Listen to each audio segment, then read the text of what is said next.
ലോകം മുഴുവൻ ഒരു മനുഷ്യനെ ഉറ്റുനോക്കുന്നു. ലോക നേതാക്കൾ ആദരവോടെ കൈകൂപ്പുന്നു. അമേരിക്കൻ പ്രസിഡന്റ് പോലും ഓടി വന്ന് ഹസ്തദാനം ചെയ്യുന്നു. അതെ, നരേന്ദ്രമോദി എന്ന കരുത്തനായ നേതാവിന് കീഴിൽ ഭാരതം ലോകത്തിന്റെ നെറുകയിൽ എത്തി നിൽക്കുകയാണ്. പക്ഷെ നമ്മുടെ കേരളത്തിലെ ഒരു മുൻ ധനമന്ത്രിക്ക് മാത്രം ഇത് സഹിക്കുന്നില്ല. റഷ്യയിൽ നിന്ന് എണ്ണ വാങ്ങിയ കാര്യത്തിൽ അമേരിക്കൻ ട്രഷറി സെക്രട്ടറിയുടെ ഒരു തമാശാ വാചകം പിടിച്ച് ഭാരതം അപമാനിക്കപ്പെട്ടു എന്ന് വിളിച്ചു പറയാൻ തോമസ് ഐസക്കിന് എങ്ങനെയാണ് ധൈര്യം വന്നത്? അതിനുള്ള യോഗ്യത എന്താണ്? ലോകഭൂപടത്തിൽ നിന്ന് കമ്മ്യൂണിസം തുടച്ചു നീക്കപ്പെടുമ്പോൾ കേരളം എന്ന ഈ കൊച്ചു തുരുത്തിലിരുന്ന് ഭാരതത്തിന്റെ വിദേശ നയത്തെ ഉപദേശിക്കാൻ ഐസക്കിന് എന്ത് യോഗ്യതയാണുള്ളത്? അദാനി വിഷയവും എപ്സ്റ്റീൻ ഫയലും ഒക്കെ വലിച്ചിഴച്ച് ഒരു പ്രധാനമന്ത്രിയെ വ്യക്തിഹത്യ ചെയ്യാൻ ശ്രമിക്കുന്ന ഐസക്കിന്റെ ഫേസ്ബുക്ക് പോസ്റ്റിന്റെ പോസ്റ്റ്മോർട്ടമാണ് നമ്മൾ ഇന്ന് നടത്തുന്നത്.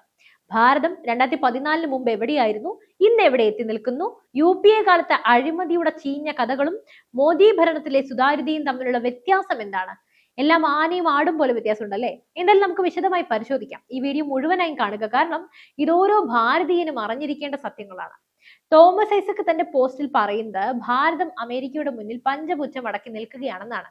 ഐസക് സാറേ, നിങ്ങൾ ഏത് ലോകത്താണ് ജീവിക്കുന്നത്? റഷ്യ ഉക്രൈൻ യുദ്ധം തുടങ്ങിയപ്പോൾ അമേരിക്കയും യൂറോപ്പും ഒരേപോലെ ഭാരതത്തിന് മേൽ സമ്മർദ്ദം ചെലുത്തി. റഷ്യയിൽ നിന്ന് എണ്ണ വാങ്ങരുത് എന്ന് അവർ ആജ്ഞാപിച്ചു. പക്ഷേ പ്രധാനമന്ത്രി മോദിയും വിദേശകാര്യമന്ത്രി S ജയശങ്കറും എടുത്ത നിലപാട് എന്തായിരുന്നു? ഞങ്ങളുടെ ജനതയുടെ താല്പര്യങ്ങളാണ് ഞങ്ങൾക്ക് വലുത് എന്ന്. ഭാരതത്തിലെ സാധാരണക്കാരന് കുറഞ്ഞ നിരക്കിൽ ഇന്ധനം എത്തിക്കുക എന്നതാണ് ഞങ്ങളുടെ ലക്ഷ്യം. ഈ ഒരു വാചകം കൊണ്ട് പാശ്ചാത്യ രാജ്യങ്ങളുടെ വായടപ്പിക്കാൻ ഭാരതത്തിന് കഴിഞ്ഞിട്ടുണ്ട്. റഷ്യയിൽ നിന്ന് എണ്ണ വാങ്ങി അത് സംസ്കരിച്ച് യൂറോപ്പിന് തന്നെ മറച്ചു വിൽക്കുന്ന മാസ്റ്റർ പ്ലാൻ നടപ്പിലാക്കിയ രാജ്യമാണ് ഭാരതം. എന്നിട്ടാണോ നിങ്ങൾ പറയുന്നത് നമ്മൾ അമേരിക്കയുടെ അനുവാദം ചോദിച്ചു എന്ന്? American treasury secretary Scott Bessent Fox ന്യൂസിൽ പറഞ്ഞത് വെറും ഒരു രാഷ്ട്രീയ പ്രസ്താവന മാത്രമാണ്. അതിന് മറുപടി പറയാൻ ഇന്ത്യയുടെ വിദേശകാര്യ മന്ത്രാലയത്തിന് സമയമില്ല. കാരണം ഞങ്ങൾ പണിയെടുക്കുന്ന തിരക്കിലാണ്. പണ്ട് UPA ഭരണകാലത്ത് വിദേശ രാജ്യങ്ങൾ തുമ്മിയാൽ പനി പിടിക്കുന്ന ഒരു ഭരണകൂടമായിരുന്നു ഇവിടെ ഉണ്ടായിരുന്നത്. എന്നാൽ ഇന്ന് വൈറ്റ് ഹൗസിൽ ഇരുന്ന് ട്രംപ് ആയാലും അതിനു മുമ്പുള്ള ബൈഡൻ ആയാലും ഒക്കെ ഭാരതത്തിന്റെ നിലപാടുകളെ ബഹുമാനിക്കാതെ മുന്നോട്ട് പോകാൻ കഴിയില്ല എന്ന അവസ്ഥ മോദി ഉണ്ടാക്കിയെടുത്തു. ഐസക്കിനും കൂട്ടർക്കും പഴയ കാര്യങ്ങൾ പെട്ടെന്ന് മറന്നു പോവുമായിരിക്കും. നമുക്കൊന്ന് ഓർമ്മിപ്പിക്കാം. 2004 മുതൽ 2014 വരെയുള്ള ആ 10 വർഷം ഭാരതം ലോകത്തിന് മുന്നിൽ നാണം കെട്ട കാലമായിരുന്നു. അത് അഴിമതിയുടെ ഘോഷയാത്ര. 2G സ്പെക്ട്രം അഴിമതി, അത് 1.76 ലക്ഷം കോടിയുടെയാണ്. പിന്നെ കൽക്കരി അഴിമതി 1.86 ലക്ഷം കോടി. കോമൺവെൽത്ത് ഗെയിംസ് അഴിമതി, ലിസ്റ്റുകൾ നീളുകയാണ്. അന്ന് ഭാരതത്തിന്റെ ഖജനാവ് കോൺഗ്രസ് കൊള്ളയടിക്കുമ്പോൾ ഐസക്കിന്റെ പാർട്ടി കൂടി ആ സർക്കാരിനെ താങ്ങി നിർത്തുകയായിരുന്നു. ലോകത്തെ ഏറ്റവും മോശം സാമ്പത്തിക നിലയുള്ള 5 രാജ്യങ്ങളുടെ പട്ടികയിലാണ് അന്ന് ഭാരതം ഇടം പിടിച്ചത്. രൂപയുടെ മൂല്യം കുത്തനെ ഇടിഞ്ഞു. പണപ്പെരുപ്പം ഇരട്ട അക്കൃത്യത്തിലെത്തി. പിന്നെ പാകിസ്ഥാൻ ഭീകരർ മുംബൈയിൽ വന്ന് വെടിവെപ്പ് നടത്തിയപ്പോ ഡോസിയറുകൾ കൈമാറി സമാധാന ചർച്ച നടത്തുകയായിരുന്നു അന്നത്തെ സർക്കാർ. ഭാരതത്തിന്റെ സൈനികരുടെ തലയെറുത്ത് കൊണ്ടുപോയപ്പോ നിശബ്ദത പാലിച്ചവർ ഇന്ന് മോദിയുടെ നട്ടെല്ലിനെ കുറിച്ച് സംസാരിക്കുന്നത് കാണുമ്പോൾ ചിരിയാണ് വരുന്നത്. ഇന്ന് ആ നില മാറി.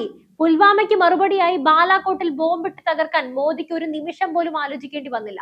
പഹൽഗാമിൽ സാധാരണക്കാരനെ വേട്ടയാടിയപ്പോ ഓപ്പറേഷൻ സിന്ദൂർ എന്ന സിംഹഗർജനമായിരുന്നു കണ്ടത്. ഇതാണ് ഐസക് സാറെ യഥാർത്ഥ മാറ്റം. ഐസക് തന്റെ പോസ്റ്റിൽ അദാനിക്കെതിരെയുള്ള അമേരിക്കൻ കോടതിയിലെ കേസിനെ കുറിച്ച് വലിയ കാര്യമായിട്ട് പറയുന്നുണ്ട്. അമേരിക്കയിൽ ഒരു കേസ് വന്നാൽ ഉടനെ തന്നെ അത് മോദിയുടെ തലയിൽ വെച്ച് കെട്ടുന്നത് എന്ത് യുക്തിയാണ്? പിന്നെ ഇതേ അദാനിയുടെ തോളത്ത് കൈയിട്ടാണ് ഇവിടെ പിണറായി നിന്നത്. സോളാർ കരാറുകളിൽ കൈക്കൂലി നൽകി എന്നാണ് ആരോപണം. ഇന്ത്യയിലെ നിയമവ്യവസ്ഥയെ വിശ്വസിക്കാതെ അമേരിക്കൻ ഏജൻസികളെ വിശ്വസിക്കുന്ന നിങ്ങളുടെ മനോഭാവം തന്നെ അത്ഭുതകരമാണ്. 2020-നും 2024-നും ഇടയിൽ അഴിമതി നടന്നു എന്ന് നിങ്ങൾ പറയുന്നു. തെളിവുണ്ടെങ്കിൽ അത് ഹാജരാക്കട്ടെ. ഭാരതത്തിലെ അന്വേഷണ ഏജൻസികൾ സ്വതന്ത്രമാണ്. ഇവിടെ ആരും നിയമത്തിന് മുകളിലല്ല. പിന്നെ നിങ്ങൾ കാണിച്ച അഴിമതിയൊന്നും ഇവിടെ വേറെ ആരും കാണിച്ചിട്ടില്ല. എന്തായാലും ഐസക്കിന്റെ ലക്ഷ്യം അതല്ല. മോദി ആര് ബ്ലാക്ക്മെയിൽ ചെയ്യുന്നു എന്ന ചോദ്യത്തിലൂടെ ജനങ്ങളിൽ സംശയം വിതയ്ക്കാനാണ് അദ്ദേഹം ശ്രമിക്കുന്നത്. എപ്സ്റ്റീൻ ഫയൽസിൽ മന്ത്രിയുടെ പേരുണ്ടെന്നൊക്കെ പറയുന്നത് ശുദ്ധ അസംബന്ധവും തെളിവില്ലാത്ത ആരോപണവുമാണ്. ഇത്തരം തരം താഴ്ന്ന ആരോപണങ്ങൾ ഉന്നയിക്കുന്നതിലൂടെ ഐസക് സ്വന്തം നിലവാരമാണ് തെളിയിക്കുന്നത്. അതെ, നിലവാരമില്ലായ്മ. അമേരിക്കൻ ഭരണകൂടം ഭാരതത്തെ ബഹുമാനിക്കുന്നത് നമ്മുടെ കരുത്ത് കണ്ടിട്ടാണ്, അല്ലാതെ ആരുടെയും രഹസ്യങ്ങൾ കൈവശം വെച്ചിട്ടല്ല. നരേന്ദ്രമോദി ഭാരതത്തിന്റെ പ്രധാനമന്ത്രിയായ ശേഷം ലോകം നമ്മളെ നോക്കുന്ന രീതി തന്നെ മാറി. ഡിജിറ്റൽ ഭാരതം. ഇന്ന് അമേരിക്കയിലോ ലണ്ടനിലോ ഇല്ലാത്ത സൗകര്യം ഭാരതത്തിലെ ഒരു തട്ടുകടയിലുണ്ട്. UPA വഴി സെക്കൻഡുകൾക്കുള്ളിൽ പണമിടപാട് നടക്കുന്നു. ലോകത്തെ ഡിജിറ്റൽ പേയ്മെന്റുകളിൽ സിംഹഭാഗവും ഭാരതത്തിലാണ്. പിന്നെ സാമ്പത്തിക കുതിപ്പ്. ലോകത്തെ 10ാം സ്ഥാനത്തുണ്ടായിരുന്ന ഭാരതം ഇന്ന് വളരെ വേഗത്തിൽ വരുന്ന സമ്പദ് വ്യവസ്ഥയാണ്. വൈകാതെ തന്നെ നമ്മൾ ജപ്പാനെയും ജർമ്മനിയെല്ലാം മറികടന്ന് 3ാം സ്ഥാനത്തേക്ക് എത്തും. ആത്മനിർഭർ ഭാരത്, ആയുധങ്ങൾ ഇറക്കുമതി ചെയ്തിരുന്ന രാജ്യം ഇന്ന് ആയുധങ്ങൾ കയറ്റുമതി ചെയ്യുകയാണ്. തേജസ് വിമാനങ്ങളും ബ്രഹ്മോസ് മിസൈലുകളും ലോക രാജ്യങ്ങൾ നമ്മളിൽ നിന്നും വാങ്ങുന്നു. പിന്നെ കോവിഡ് കാലത്ത് ലോകം മുഴുവൻ പകച്ചു നിന്നപ്പോ സ്വന്തമായി വാക്സിൻ നിർമ്മിക്കുകയും 100-ലധികം രാജ്യങ്ങൾക്ക് അത് നൽകുകയും ചെയ്ത ഭാരതത്തിന്റെ കരുത്ത് ഐസക് മറന്നുപോയോ? നിങ്ങൾ കാണിച്ചു കൂട്ടിയതൊക്കെ ഒളിപ്പിച്ചു വെച്ചിട്ട് ഇങ്ങനെ വാതോരാതെ സംസാരിക്കുമ്പോൾ എന്താ പറയേണ്ടതെന്ന് അറിയുന്നില്ല. എന്തായാലും ഇതൊക്കെ കാണുമ്പോൾ ഐസക്കിനും അദ്ദേഹത്തിന്റെ പാർട്ടിക്കും പേടി ഉണ്ടാകുന്നത് സ്വാഭാവികമാണ്. കാരണം ജനങ്ങൾ വികസനം തിരിച്ചറിയുന്നു. മതത്തിന്റെയും ജാതിയുടെയും പേരിൽ വിഭജനം നടത്തി വോട്ട് പിടിക്കുന്നവരുടെ കാലം അവസാനിക്കുകയാണ്. ഇനി നമുക്ക് ഐസക്കിന്റെ തട്ടകമായി കേരളത്തിലേക്ക് വരാം. ഭാരതത്തിന്റെ സാമ്പത്തിക നയത്തെ വിമർശിക്കുന്ന ഐസക് കേരളത്തെ എവിടെയാണ് എത്തിച്ചത്? കടക്കണിയിലായി കേരളം. ഓരോ മലയാളി കുട്ടിയും ജനിച്ചു വീഴുന്നത് ലക്ഷങ്ങളുടെ കടവുമായിട്ടാണ്.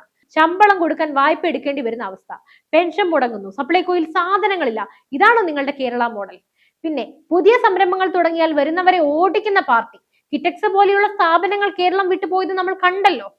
യുവാക്കൾ തൊഴിലില്ലാതെ അന്യനാടുകളിലേക്ക് പലായനം ചെയ്യുന്നു.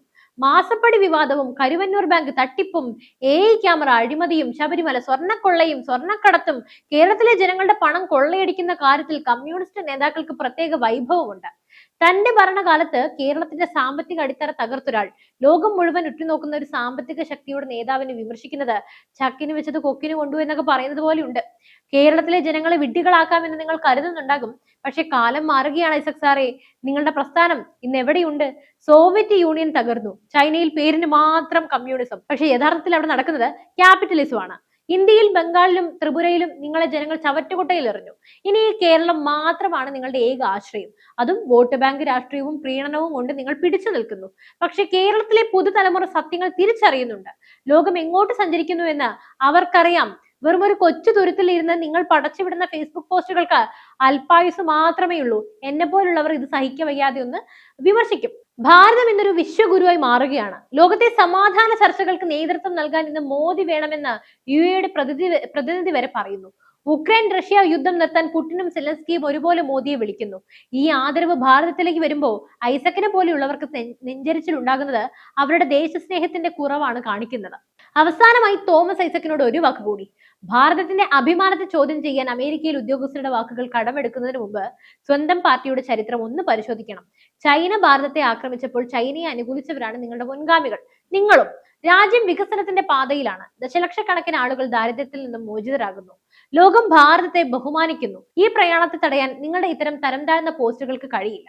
നരേന്ദ്രമോദി എന്ന നേതാവിനെ തകർക്കാൻ വിദേശ ഏജൻസികളുമായി ചേർന്ന് നിങ്ങൾ നടത്തുന്ന നീക്കങ്ങൾ ഭാരതത്തിലെ ജനങ്ങൾ പരാജയപ്പെടുത്തും. സത്യം ഇതാണ്. ഭാരതം ശക്തമാണ്, സുരക്ഷിതമാണ്. ഐസക്കിന്റെ പോസ്റ്റ് വെറും ഒരു രാഷ്ട്രീയ പാപ്പരത്തം മാത്രമാണ്. ഞങ്ങൾ അതെടുത്ത് ചവറ്റുകുട്ടയിലിട്ടു.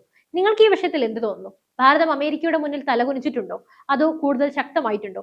തീർച്ചയായും നിങ്ങളുടെ വിലയേറിയ അഭിപ്രായങ്ങൾ താഴെ കമന്റ് ചെയ്യുക. ഈ വീഡിയോ പരമാവധി ഷെയർ ചെയ്ത് ഇത്തരം നുണപ്രചാരണങ്ങളെ ചെറുക്കുക. പിന്നെ മറ്റൊരു വിഷയമായി വീണ്ടും എത്തും വരെ നന്ദി.